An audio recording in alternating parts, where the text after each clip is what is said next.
Hello, this is part 2 to enzymes and macromolecules. I left off at proteins. And so proteins are made up of amino acids, and there are 20 different amino acids. Our bodies can only make 10 of those 20 amino acids. So it's important that we get amino acids from the foods that we eat. And so that's why it's important that you get your protein, because you will get amino acids from foods with proteins. And so proteins are very important for the body. It's involved in nearly every function of our body. Proteins provide structural support. Proteins build muscle. Proteins communicate signals between cells. And a very important protein that we talked about previously are enzymes, and those are proteins that speed up chemical reactions. And so a lot of times when you hear about people who are wanting to build up their muscle, they increase their protein intake. And even people who are trying to lose weight, a lot of times you'll hear advice, and it'll tell those individuals to make sure that they get more protein in their body. Okay, so some examples of proteins are meats. You get proteins from meats, eggs, nuts, beans, fish, cheese, milk. Hemoglobin is a protein that is found in our blood, our red blood cells, and insulin is also another example of proteins or protein.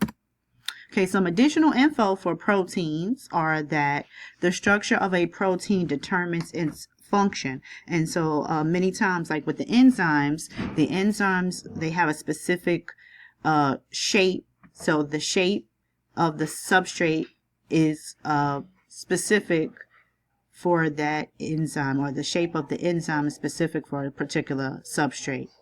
Okay, so proteins are made up of carbon, nitrogen, oxygen, hydrogen, and sometimes sulfur.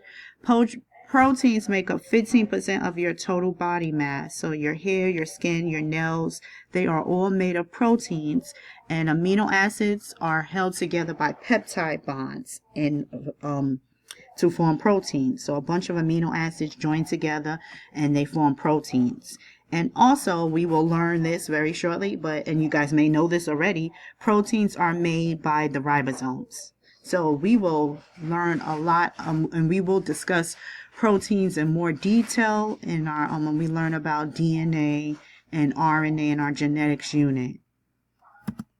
Okay, so the last macromolecule that I'm going to talk about today is nucleic acids. And this is one of my favorite molecules. These are one of my favorite molecules. Nucleic acids are made up of nucleotides. And so a nucleotide is a sugar, a phosphate, and a nitrogen base. So nucleic acids are, some examples of nucleic acids are DNA and RNA. And so DNA is the molecule or chemical that make up our genetic information. And so it determines your traits, how you look, how you act. And so these molecules are very important. So like I said, nucleic acid, the function of nucleic acids are to store and transmit genetic information. They are so important.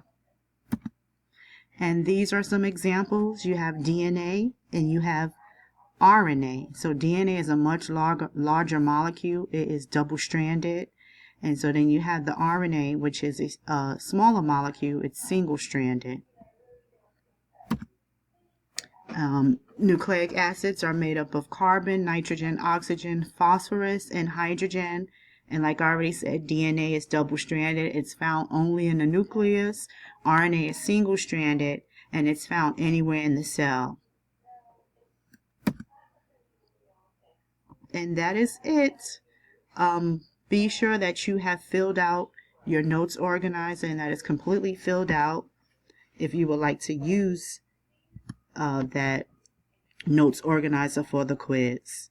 And make sure that you watch,